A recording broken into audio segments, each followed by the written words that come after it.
The Nest has a coupler on the front for a 2 5/16 ball.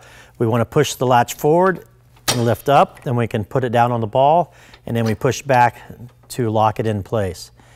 We also have a 7-way cord that we plug into the tow vehicle. This powers your lights, your brakes, and help charge your battery. We have a battery brake disconnect switch that we hook up to the tow vehicle in case of emergency. You'll pull the pin out and it'll lock the brakes up on the trailer to bring it to a stop.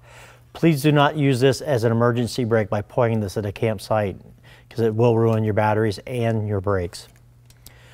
We also have a manual jack. If we go clockwise, it will raise the trailer. Counterclockwise will lower the trailer.